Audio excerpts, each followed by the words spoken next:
Hi there, I'm Allison Patillo with Motive Running, and we are here to learn about sports bras, specifically the fit of sports bras, which is kind of the bane of everyone's existence. And I am with Julianne Ruckman, product line manager of sports bras with Brooks Running. And this is Haley McGuire, who's on the logistics team at Brooks, and she is our willing model for today. So, ladies, tell us about the fit. How does this work? Why is it such a mystery for people? Absolutely. So sports bra fitting is a mystery because there's no industry standard. So what you might wear in one brand could be different in another brand. So we always say, don't focus on the size, focus on the fit. Make sure that what you have fits your body and you feel comfortable moving in. That's a good tip. Yeah. So, but to start, so that people have a starting point, knowing their size, at least in one brand, would help. Yeah. So could you demonstrate how to determine the fit? Yeah, so at Brooks, we focus on two measurements. Okay. So I'll show you what those two look like. Great. So this bottom rib cage measurement, you really want to be a nice and tight measurement. Here, you have a rib cage for a reason, so you can't pull too tight. In a sports bra, you absolutely want this to fit more snug than your everyday style. So when we fit women, they'll always say, wow, that's tighter than I would think. But over time, elastic in a bottom band can wear out, so you want to make sure that you have a good, firm foundation. So here, as I'm pulling really nice and snug on Haley, we're measuring at a 29.5.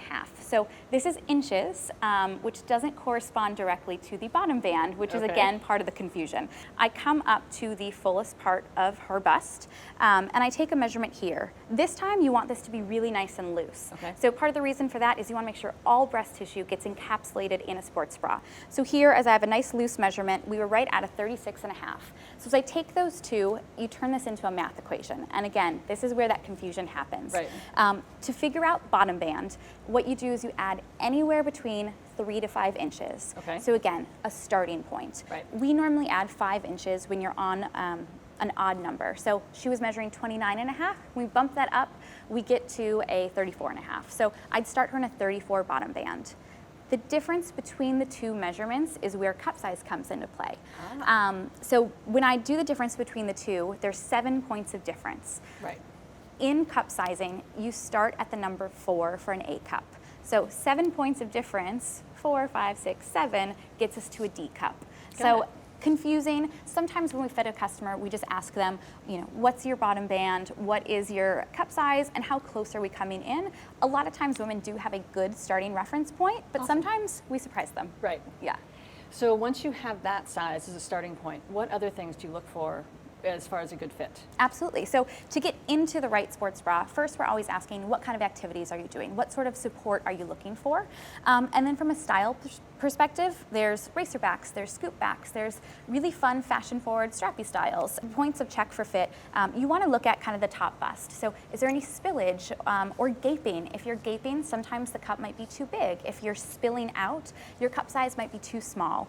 Same thing underneath the arms. So when she gets into a style, we always say, do the bend and scoop, get the girls in place, make sure everything's encapsulated in. So here, you want to make sure that you're not spilling out and breast tissue isn't coming out. For the bottom band, you want to make sure it's comfortably snug. There's a good tension here. This is where 80% of your support is coming from. So if this isn't nice and firm, you're probably going to have movement and discomfort over time. And then on the back, when you actually turn around, you just want to make sure everything is laying nice and flat. You want to make sure straps aren't digging in on body. So again, it's that really nice kind of firm tension. You want to make sure there's comfort, but not digging or pressing, which will cause pain over time.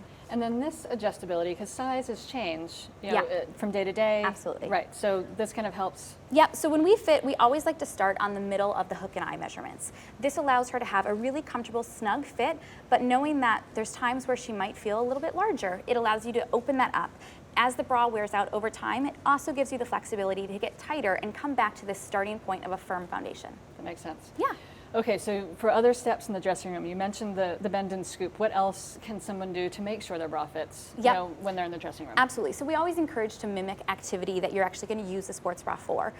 Some women, they're going to be running, doing studio workouts, but I always say start it by turning around. Don't look at yourself in the mirror. There's natural movement that happens, and that's okay. It's supposed to. If you're not moving at all, you're probably in a size a little bit too snug. So turn around, do your jumping jacks, jump up and down, and if a store you're in has a treadmill or allows you to jump outside, go for your little run, test it out around the block if you can. Just make sure that you're not feeling anything or poking, prodding in any places.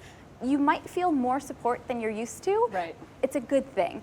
Make sure you can breathe, but absolutely anticipate a brand new sports bra. The first time you put it on is going to be the most snug it will ever fit. That makes sense. Yeah. Okay. Well, Julianne, Haley, thank you very much. Great information. Absolutely. Appreciate Thanks. it.